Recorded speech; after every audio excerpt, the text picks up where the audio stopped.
ذلك الكتاب لا ريب فيه هدى للمتقين وقال النبي صلى الله عليه وسلم ما من الانبياء نبي الا واعطي ما مثله آمن عليه البشر وإنما كان الذي أوتيته وحيا وأرجو أن أكون أكثر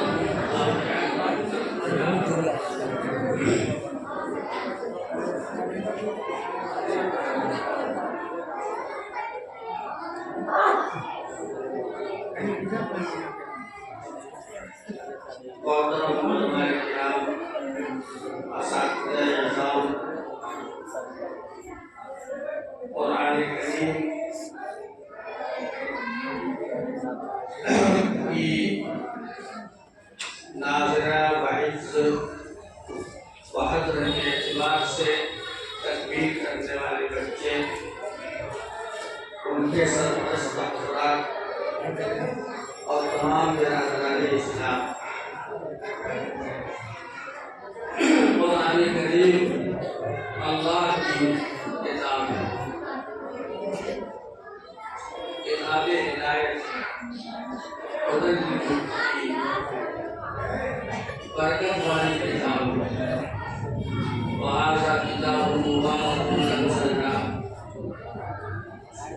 تعریف اور تقدیر سے اللہ نے اس کو محفوظ فرما دیا لا يأتيه الباطل من بين يديه ولا من خلفه تنزيل من حكيم حميد آپ سب حضرات نے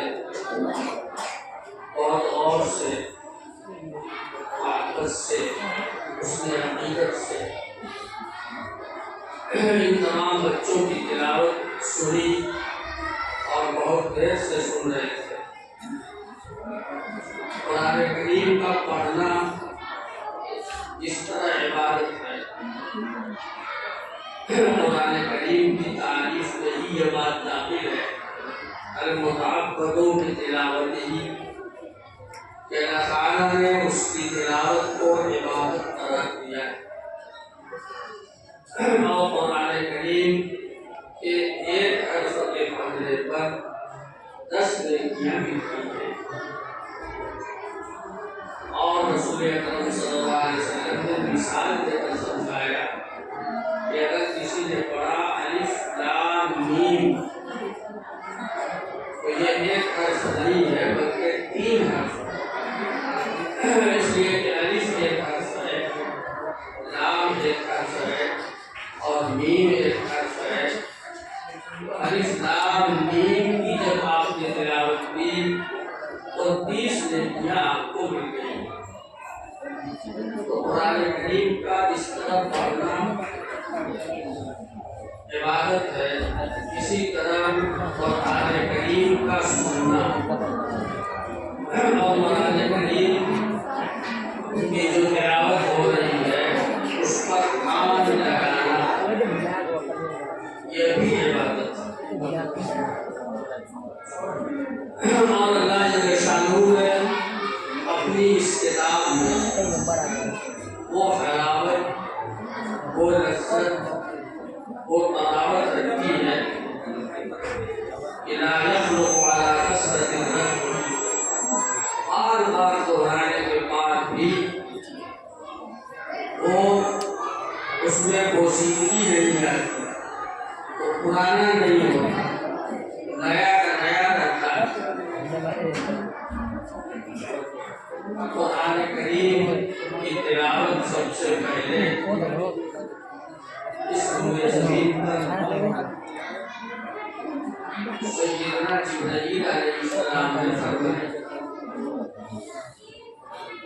قرآن کریم کی تلاوت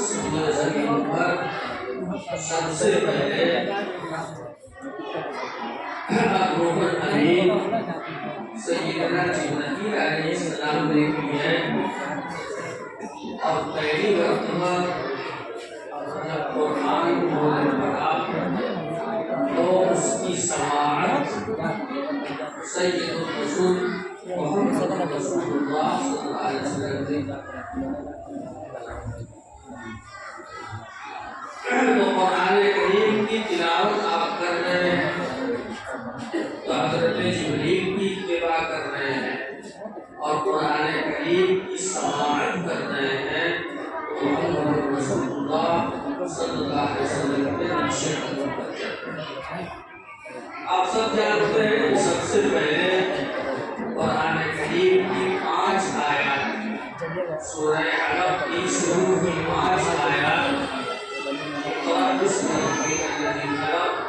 خلق الانسان من علق اقرأ وربک الاکرم الذی علم بالقلم علم الانسان ما لم يعلم۔ یہ 5 آیات ہیں جن کو لے کر سیدنا جبرائیل علیہ السلام غار حرا میں جہاں رسول اکرم صلی اللہ علیہ وسلم معتکف تھے، اعتکاف کی عبادت میں مشغول تھے، حضرت جبریل تشریف لائے اور قرآن کریم کی یہ 5 آیات نازل کی، اور آپ صلی اللہ علیہ وسلم ان آیات کو سننے کے بعد، اس وحی کی تلقی کرنے کے بعد آپ اپنے گھر تشریف لائے۔ اس حال میں کتنا جو آپ کا دل کام رہا تھا، آپ کو سردی لگ رہی تھی، اور آپ نے حضرت خدیجہ سے فرمایا سمجھونی مجھے چادر اڑا دو، مجھے چادر اڑا دو۔ گھر والوں نے آپ کو چادر اڑا دی، اور جب آپ کو سکون ہوئے تو حضرت خدیجہ سے آپ نے سارا واقعہ بیان فرمایا۔ یہ ایک لمبی حدیث ہے، یہاں اس وقت اس کو تفصیل سے کرنے کا موقع نہیں، اور ان 5 آیات کے نزول کے بعد ایک مدت تک وحی کا سلسلہ موقوف ہو گیا، اور رسول اکرم صلی اللہ علیہ وسلم کو اس وحی کے سننے کا ایسا اشتیاق تھا، ایسا غلبہ تھا کہ کبھی کبھار ایسا بھی ہوتا کہ آپ پر وحی کے نہ آنے کی وجہ سے، وحی کے موقوف ہو جانے کی وجہ سے رنج و غم کی ایسی کیفیت آئی ہو جاتی تھی کہ آپ کسی پہاڑ پر چڑھتے اور اپنے آپ کو اس سے گرانے کے بارے میں سوچتے، ارادہ کرتے، اور حضرت جبرائیل حاضر ہو جاتے اور آپ کو اطمینان دلاتے انت رسول اللہ، آپ یقین اللہ کے رسول اللہ ہیں۔ اس کے بعد جو سب سے پہلی آیات نازل ہوئی ہے وہ سورہ مدثر کی آیات ہے، یا ایھا المدثر قم فانذر وربک فکبر وثیابک فطہر والرجز فاہجر ولا تمنن تستکثر ولربک فاصبر۔ جب وحی کا نزول ہوتا تو رسول اکرم صلی اللہ علیہ وسلم پر ایک تو وحی کا نزول خود ایک بہت مشقت کا، آپ کو انتہائی مشقت پیش آتی تھی۔ وحی کا نزول کوئی معمولی چیز نہیں ہے، آپ اسی سے اندازہ لگائیے۔ خود قرآن کریم اس بات کی صراحت کرتا ہے کہ لو انزلنا هذا القرآن على جبل لرأيته خاشعا متصدعا من خشية الله۔ اگر ہم اس قرآن کو کسی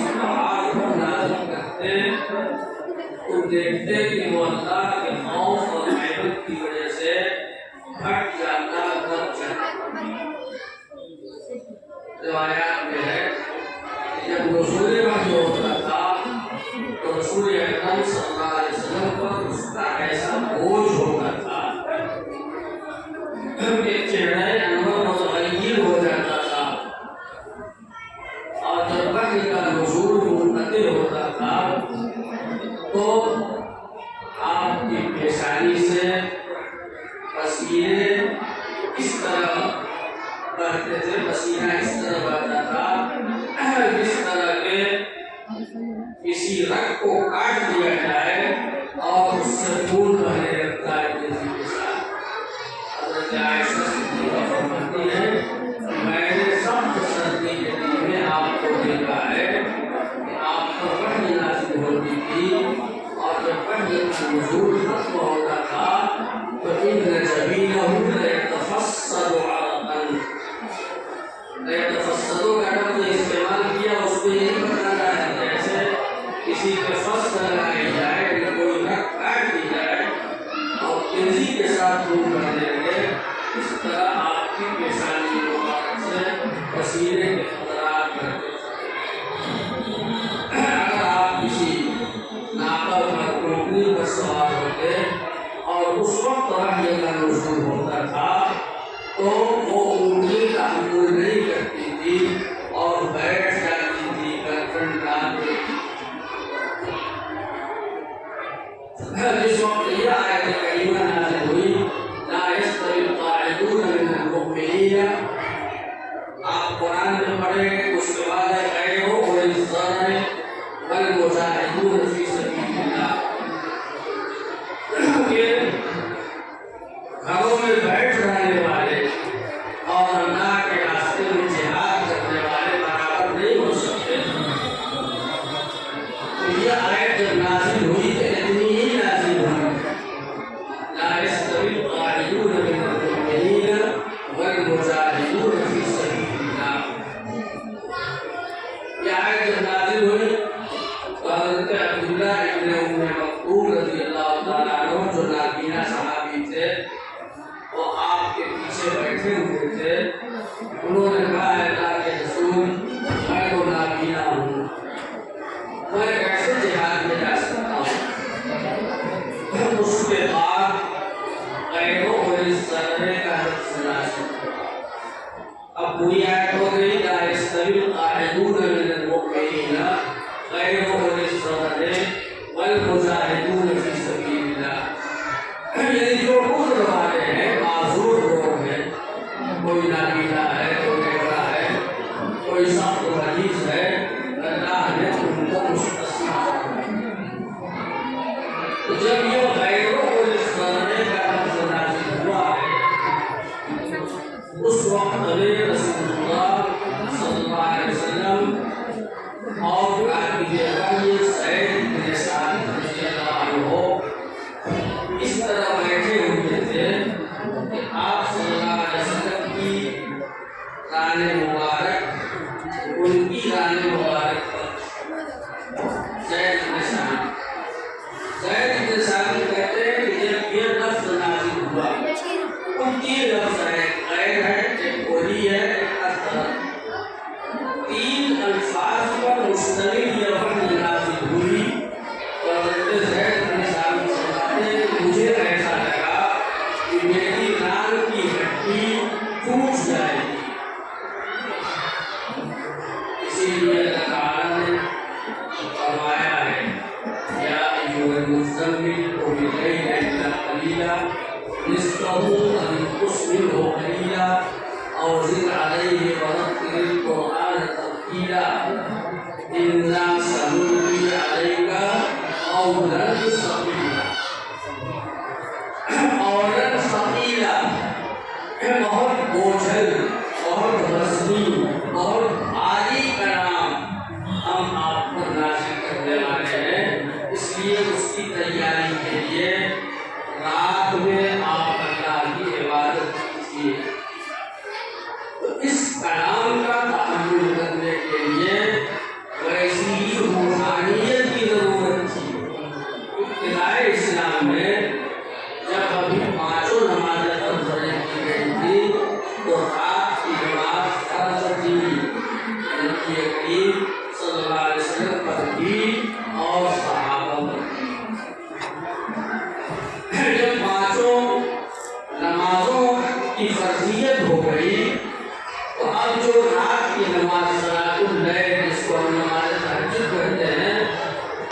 کی فضیلت امت کے حق میں منسوخ ہو گئی، لیکن نبی کریم صلی اللہ علیہ وسلم کے حق میں اس کی فضیلت باقی رہی۔ اسی لیے نبی کریم صلی اللہ علیہ وسلم نے کبھی رات کی نماز نہیں چھوڑی۔ ہمارے لیے مقصد ہے اگر ہم رات کی نماز پڑھتے ہیں تو یہ ہماری بڑی سعادت ہے، بڑی خوش نصیبی ہے اور فضیلت اور عظمت کی بات ہے، لیکن اگر نہیں پڑھتے تو ہم نے کوئی گناہ نہیں کیا۔ لیکن نبی کریم صلی اللہ علیہ وسلم پر صلاۃ اللیل فرض تھی۔ اس طرح آپ صلی اللہ علیہ وسلم پر ہر نماز کے لیے وضو کرنا فرض تھا۔ امت کے لیے ہر نماز کے لیے وضو کرنا فرض نہیں ہے۔ آپ نے عصر کی نماز کے لیے وضو کر لیا اور آپ کا وضو باقی ہے، آپ اس سے مغرب پڑھ سکتے ہیں، آپ اس سے عشاء پڑھ سکتے ہیں۔ کسی کا وضو رات بھر باقی ہے تو اس سے فجر کی نماز پڑھ سکتا ہے۔ وضو کرنا کب لازم ہوگا؟ جب آپ کا وضو ٹوٹ جائے، آپ کو حدث لاحق ہو جائے۔ لیکن نبی کریم صلی اللہ علیہ وسلم کے لیے ہر نماز کے لیے وضو کرنے کا حکم ہے۔ تو میں یاد رکھ رہا تھا کہ اس طرح قرآن کریم کی تلاوت عبادت ہے، اسی طرح قرآن کریم کی سماعت بھی عبادت ہے۔ ابتدا میں جب آپ پر وحی کا نزول ہوتا تھا تو آپ کو یہ فکر لاحق ہوتی تھی کہ میں اس وحی کو کس طرح محفوظ کر پاؤں گا اور محفوظ کرنے کے بعد امت تک کس طرح پہنچاؤں گا۔ تو جب حضرت جبرائیل قرآن کریم کی آیات کو پڑھتے تو نبی کریم صلی اللہ علیہ وسلم بھی ان کے ساتھ ساتھ ان الفاظ کو دہراتے ہیں، اور اس لیے آپ پر مشقت تو چند ہو جاتی تھی، ڈبل مشقت ہوتی تھی۔ عبداللہ بن عباس کی حدیث ہے، فرماتے ہیں کہ کان رسول اللہ صلی اللہ علیہ وسلم یعالج من التنزیل شدۃ وکان مما یحرک الشفتین۔ رسول اکرم صلی اللہ علیہ وسلم نزول قرآن کی وجہ سے بہت سختی جھیلتے تھے اور بسا اوقات اپنے ہونٹوں کو حرکت دیتے تھے۔ عبداللہ بن عباس نے اپنے شاگرد سعید بن جبیر کو دکھلایا کہ آپ اس طرح ہونٹوں کو حرکت دیتے ہیں۔ تب اللہ تعالیٰ نے یہ آیات نازل فرمائی، لا تحرک به لسانک لتعجل به ان علینا جمعه وقرآنه فإذا قرأناه فاتبع قرآنه ثم ان علینا بیانه۔ اے پیغمبر، آپ اپنی زبان کو حرکت کر دیجیے تاکہ اس کو جلدی سے یاد کر لیں، ہمارے ذمہ ہے اس کو پڑھوا دینا۔ یہ ہماری ذمہ داری ہے کہ جبریل نے کس طرح پڑھا ہے ہم اس کو آپ کے سینے میں محفوظ کر دیں گے، آپ کی زبان سے اس کو پڑھوا دیں گے۔ تو اس کے بعد جب حضرت جبرائیل وحی لے کر آتے تو نبی کریم صلی اللہ علیہ وسلم خاموشی کے ساتھ سنتے تھے، اور جب جبرائیل چلے جاتے تو آپ کے سینے میں نقش ہو جاتی تھی وہ وحی، اور اس طرح جبرائیل نے پڑھا تھا اسی طرح نبی کریم صلی اللہ علیہ وسلم پڑھ کر صحابہ کو سناتے تھے۔ تو آپ کے ذمہ قرآن کریم کی ترمیم فرض تھی اور تلاوت آیات کو مقاصد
کی کوئی کتاب خود سے پڑھ لے گا، ہو سکتا ہے اس کا معنی بھی سمجھ جائے، لیکن قرآن کریم کی تلاوت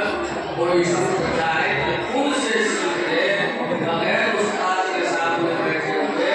تو وہ قرآن کریم کی تلاوت کو نہیں سیکھ سکتا۔ یہ علم تلقینی ہے، جس طرح آپ صلی اللہ علیہ وسلم نے اپنی زبان مبارک سے پڑھ کر صحابہ کو سنایا، اور انہوں نے اپنے شاگردوں کو یہ قیامت تک اسی طرح پڑھا جائے گا اور پڑھایا جائے گا۔ تو آج ہمارے لیے یہ بہت ہی خوشی کا اور سعادت کا یہ موقع ہے کہ ہمارے بچوں نے بعض نے ناظرہ قرآن کریم کو کیا ہے اور بعض نے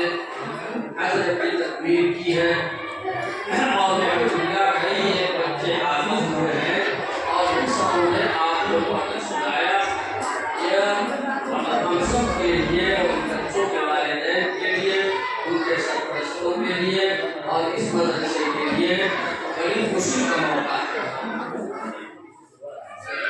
نبی کریم صلی اللہ علیہ وسلم خود بھی حالانکہ آپ کو قرآن نازل ہوا تھا،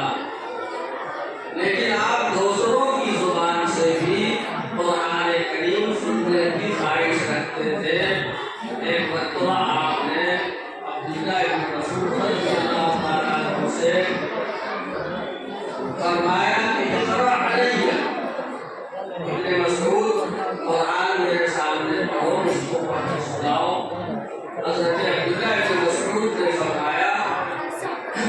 علیک اقرأ وعلیک انزل، میں آپ کو پڑھ کر سناؤں اگر آپ پر ہی تو نازل ہوا ہے۔ آپ نے فرمایا انا احب ان اسمعه من غیری،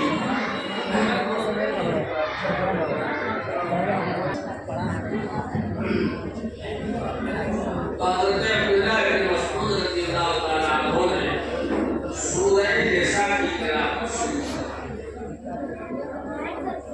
اور جب سورہ نساء پڑھتے پڑھتے اس آیت میں پہنچے فَكَيْفَ إِذَا جِئْنَا مِن كُلِّ أُمَّةٍ بِشَهِيدٍ وَجِئْنَا بِكَ عَلَىٰ هَٰؤُلَاءِ شَهِيدًا، جب ہم ہر امت میں سے ایک گواہ کو قیامت کے دن لائیں گے، اور اے نبی ہم آپ کو آپ کی امت پر گواہ بنا کر پیش کریں گے۔ تو جب عبداللہ بن مسعود نے یہ آیت پڑھی ہے تو آپ نے فرمایا حسبک حسبک۔ عبداللہ بن مسعود کہتے ہیں کہ جب میں نے آپ کی طرف توجہ کی تو دیکھا کہ فَإِذَا عَيْنَاهُ تَذْرِفَانِ، آپ کی دونوں آنکھیں اشک بہا رہی تھیں، آپ کی دونوں آنکھوں سے آنسو بہ رہے تھے۔ حضرت ابو موسیٰ اشعری رضی اللہ تعالیٰ عنہ جو یمن کے رہنے والے ہیں، اشعر یمن کے قبائل میں سے ایک قبیلہ ہے، اسی قبیلے سے حضرت ابو موسیٰ اشعری رضی اللہ تعالیٰ عنہ تھے، نام ان کا عبداللہ بن قیس تھا، اور وہ بڑے خوش آواز تھی، بہت اچھی آواز تھی، اور ایک مرتبہ وہ رات میں قرآن کریم پڑھتے تھے، اور صحابہ کرام اس سیرتوں کو پڑھنے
تلاوت کو رکھتا کیا تو میں اور اچھا بنا کے پڑھتا مزین کر کے پڑھتا۔ ابو موسیٰ اشعری کے بارے میں آپ نے فرمایا کہ لقد اوتیت مسمارا من مزامیر آل داؤد، سیدنا داؤد علیہ السلام اپنی خوش آوازی میں ضرب المثل ہے۔ جب وہ زبور کی تلاوت کرتے تھے تو انسانی ہی نہیں بلکہ فرشتے بھی ان کی تلاوت کو سنتے تھے۔ فرمایا کہ تم کو حضرت داؤد علیہ السلام کی خوش حالی کا ایک قصہ عطا کیا۔ قرآن کریم میرے محترم بزرگوں اور دوستوں، میں بہت لمبی بات نہیں کروں گا کیونکہ آپ کو بہت دیر سے بیٹھے ہوئے ہیں۔ قرآن کریم یہ اللہ کی نعمت عظمیٰ ہے جو اللہ نے ہم مسلمانوں کو عطا فرمائی ہے۔ نبی کریم صلی اللہ علیہ وسلم کا یہ وہ معجزہ ہے جو قیامت تک باقی رہے گا۔ میں نے جو حدیث آپ کے سامنے پڑھی تھی اس میں آپ نے ارشاد فرمایا کہ ما من الانبیاء نبی الا وقد اعطی ما مثلہ آمن علیہ بشر۔ انبیاء میں سے جو نبی بھی ہوئے ہیں اللہ نے ہر پیغمبر کو کچھ ایسے معجزات عطا فرمائے کہ ایمان لانے والے ان معجزات کی بنا پر ایمان لے آئے۔ ایسے معجزات دیے کہ ان معجزات کو دیکھ کر کتنے لوگوں کی مقدر میں ہدایت تھی تو وہ معجزہ ان کے ایمان لانے کے لیے کافی تھا۔ اور اللہ نے مجھے جو معجزہ عطا کیا ہے وہ وحی کا معجزہ ہے، یعنی قرآن کریم کا۔ مجھے امید ہے کہ قیامت کے دن میرے متبعین سب سے زیادہ ہوگی،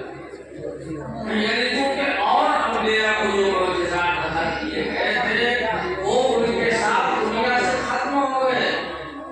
جب تک وہ موجود تھے وہ معجزہ تھا۔ حضرت موسیٰ کو عصا کا معجزہ دیا گیا، ید بیضا کا معجزہ دیا گیا، وہ ان کے زمانے تک محدود رہا۔ لیکن اللہ نے اس کو جو سب سے بڑا معجزہ عطا کیا ہے قرآن کریم کا، وہ قیامت تک باقی رہے گا۔ قرآن کریم کا معجزہ اور قرآن کریم کا اعجاز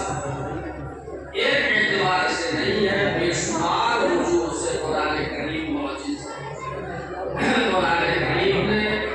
اس زمانے کے عالموں کو جن کو اپنی فصاحت و بلاغت پر ناز تھا چیلنج کیا کہ فلیأتوا بحدیث مثلہ، قرآن جیسا کوئی کلام لے کر آئے۔ اور اس کے بعد یہ ہوا کہ فاتوا بعشر سور مثلہ مفتریات،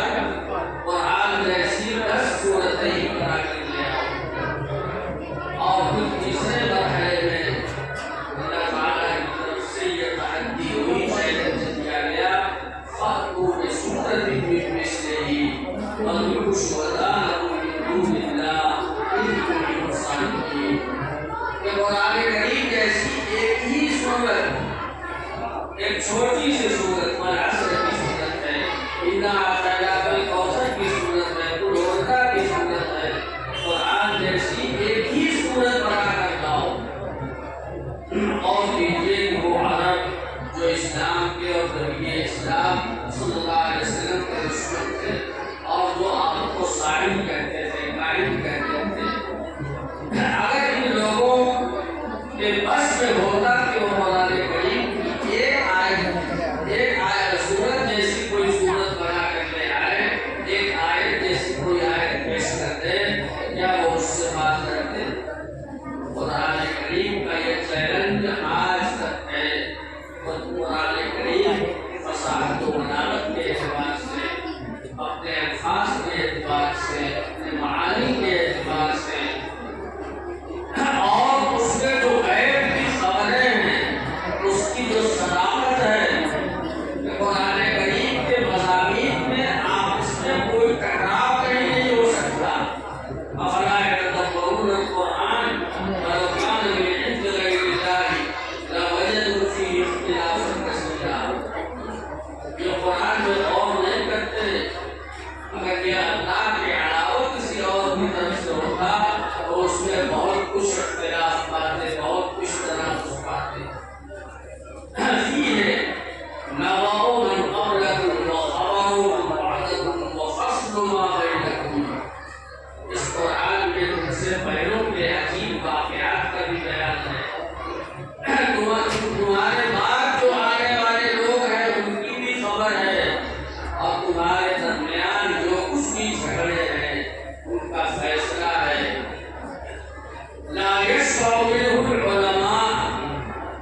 تک ہر زمانے میں قرآن کریم کے معانی میں غور و فکر کرنے والے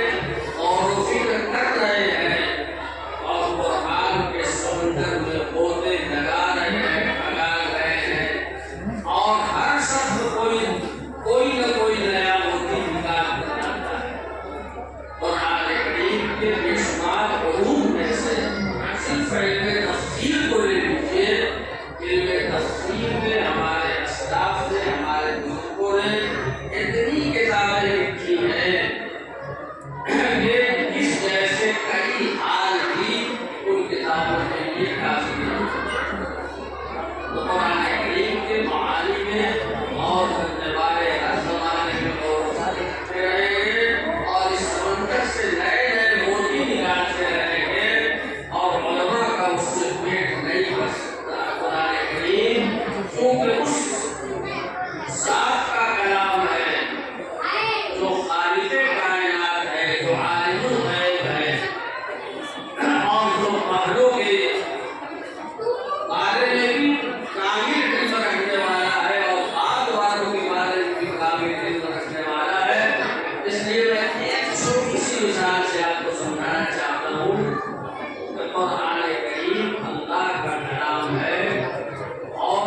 بہت بڑا معجزہ ہے۔ اس کی وجہوں میں سے ایک وجہ یہ بھی ہے کہ قرآن کریم کی صراحتوں اور حقیقتوں کو آج تک کوئی جھٹلا نہیں پایا۔ آج سائنس کی ترقی کا زمانہ ہے۔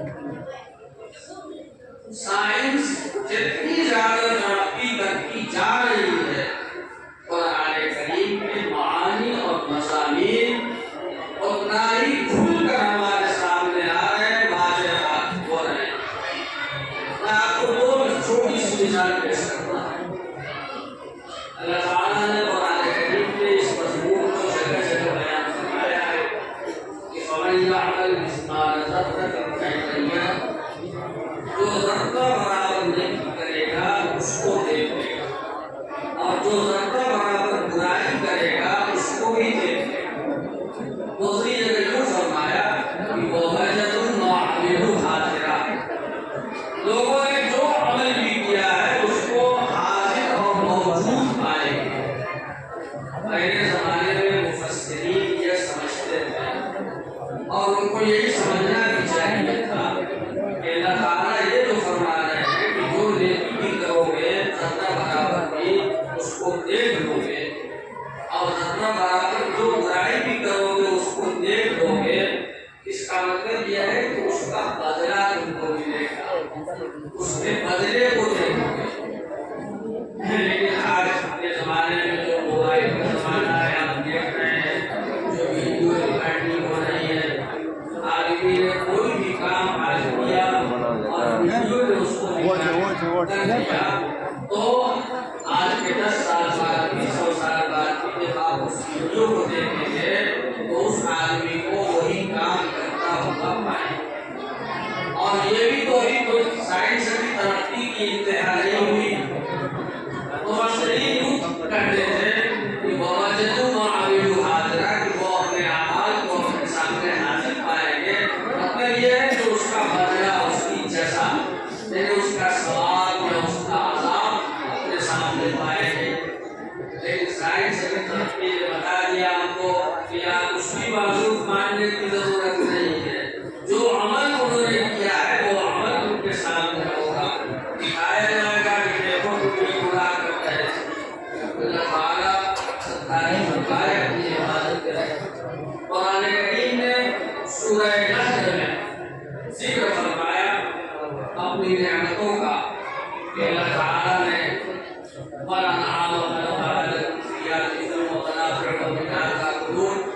اللہ تعالیٰ نے چوپایوں کو پیدا کیا، یعنی اونٹ ہے، بیل، گائے ہے، بکری ہے وغیرہ، ان سب کو پیدا کیا، ان میں تمہارے لیے یہ فائدہ ہے، یہ فائدہ ہے۔ آگے فرمایا وَالْخَيْلَ وَالْبِغَالَ وَالْحَمِيرَ لِتَرْكَبُوهَا وَزِينَةً، اور اللہ نے تمہارے لیے گھوڑوں کو پیدا کیا، خچروں کو پیدا کیا، گدھوں کو پیدا کیا تاکہ تم ان پر سواری کرو اور وہ تمہارے لیے زینت کا بھی سامان بنے۔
پوری ہو رہی ہے،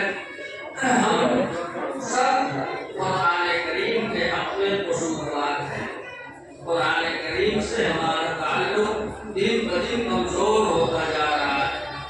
قرآن کریم کی تلاوت سے ہم دور ہوتے جا رہے ہیں۔ قرآن کریم کے حقوق میں سے سب سے پہلا حق یہ ہے کہ ہم اس کی پابندی کے ساتھ تلاوت کریں۔ اس کے بعد اس کا حق یہ ہے کہ ہم قرآن کریم کے معانی کو سمجھنے کی کوشش کریں، ان پہ غور و فکر کریں، اور پھر اس کے بعد قرآن کریم کا حق یہ ہے کہ ہم قرآن کریم کے احکام پر عمل کریں۔ قرآن کریم سے جتنا ہم قریب ہوتے جائیں گے، جتنا ہمارا تعلق بڑھتا جائے گا، اتنا ہی ہمارے مسائل اور مشکلات حل ہوں گے، ہمیں ترقی نصیب ہوگی، عزت حاصل ہوگی۔ اور قرآن کریم سے ہم جتنا دور ہوتے جائیں گے، اتنا ہی ہم پریشانیوں میں مبتلا ہوں گے، اتنی ہی ہمیں ذلت کا سامنا کرنا ہوگا۔ نبی کریم صلی اللہ علیہ وسلم نے ارشاد فرمایا، اقرأوا القرآن فإنه يأتي يوم القيامة شفيعا لأصحابه۔ تم لوگ قرآن کو پڑھو تو قیامت کے دن قرآن پڑھنے والوں کے لیے سفارشی کرتا آئے گا۔ اگر آپ اصحاب قرآن ہیں، قرآن کی تلاوت کا اہتمام کرنے والے ہیں،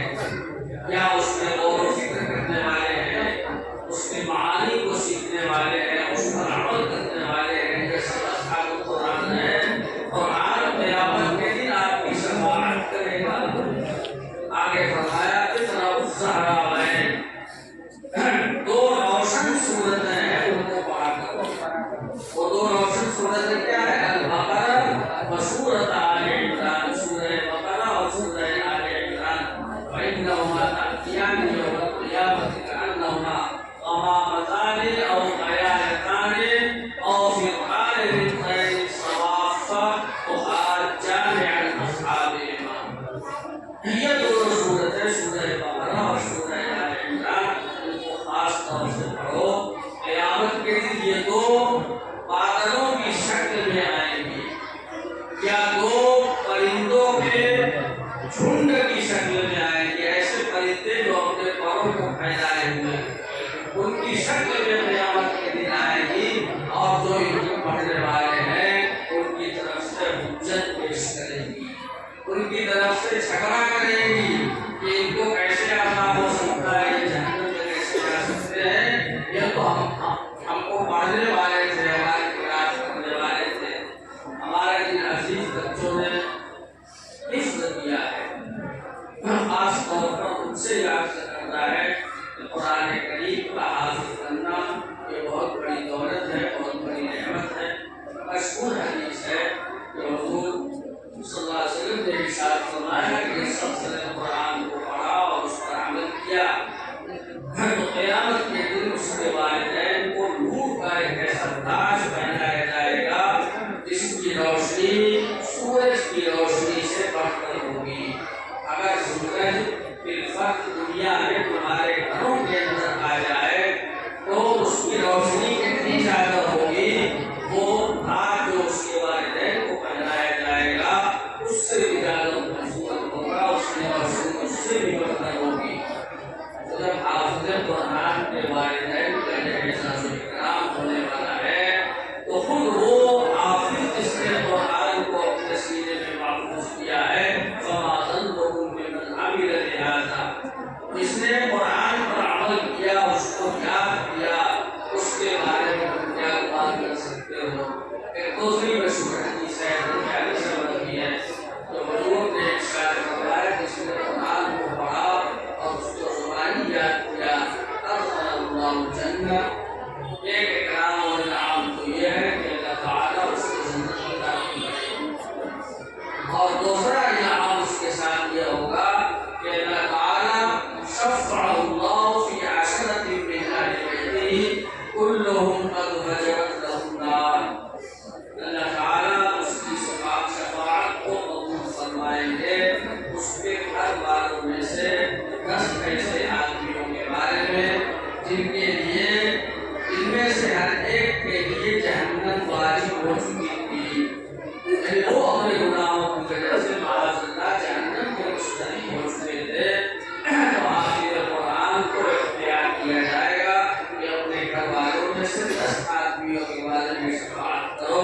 تمہاری شفاعت قبول کی جائے گی۔ اس طرح حفظ قرآن کی نعمت جو آپ کو اللہ نے عطا کی ہے بہت بڑی سعادت ہے، بہت بڑی نعمت ہے، بہت بڑی دولت ہے،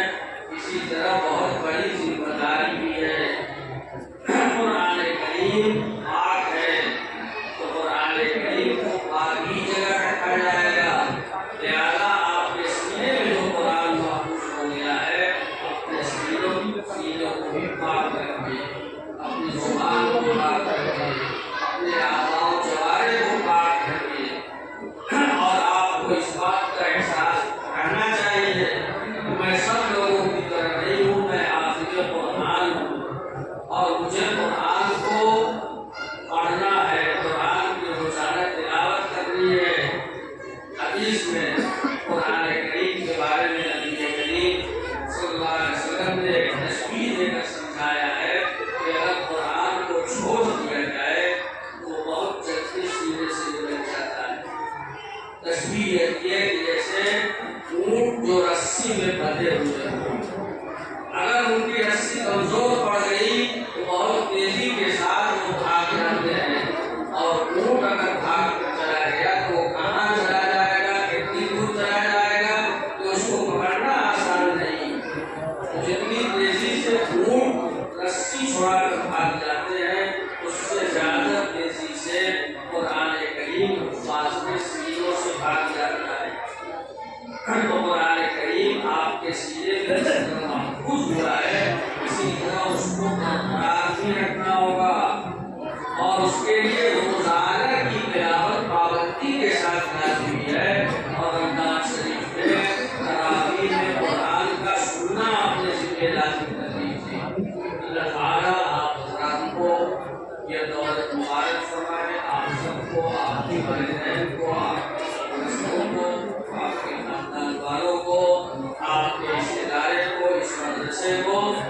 اس مدرسے کی برکت سے اللہ نے آپ کے لیے اس سعادت کا حصول آسان فرمایا۔ مولانا اعجاز صاحب نے آپ حضرات کے سامنے یہ بات رکھی تھی کہ اس ادارے کے قائم ہوئے 20 سال تقریباً ہو چکے ہیں، 2004 میں یہ قائم ہوا تھا۔ اللہ تعالیٰ کے کرم سے یہ تبدیل کرتا رہا ہے،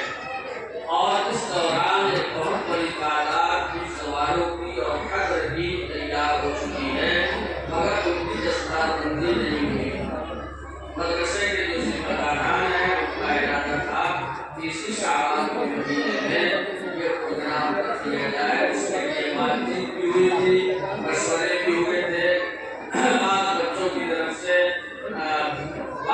سبھی بچوں کی طرف سے تعاون کی بھی پیشکش کی گئی تھی، اور لوگ اس کے لیے خود تیار تھے، مگر اس وقت کچھ نامستقبل حالات ایسے پیش آ گئے کہ فی الحال تو شعبان میں اس کا ہونا مشکل ہے، لیکن آپ سب حضرات اس بات کو ذہن میں رکھیں کہ انشاءاللہ اللہ تعالیٰ کی توفیق سے، اس کی مدد سے، اس کے فضل و کرم سے دستار بندی کا پروگرام ہوگا، اور آپ سب حضرات اس کے لیے دعا بھی فرمائیں اور اس کے لیے بیش تعاون بھی فرمائیں۔ اللہ تعالیٰ اس مدرسے کو دن دوری رات چوگنی ترقیات سے نوازے، اور ہم سب کو قرآن کریم کی برکات سے کچھ حصہ عطا فرمائے۔ وآخر دعوانا الحمد للہ رب العالمین۔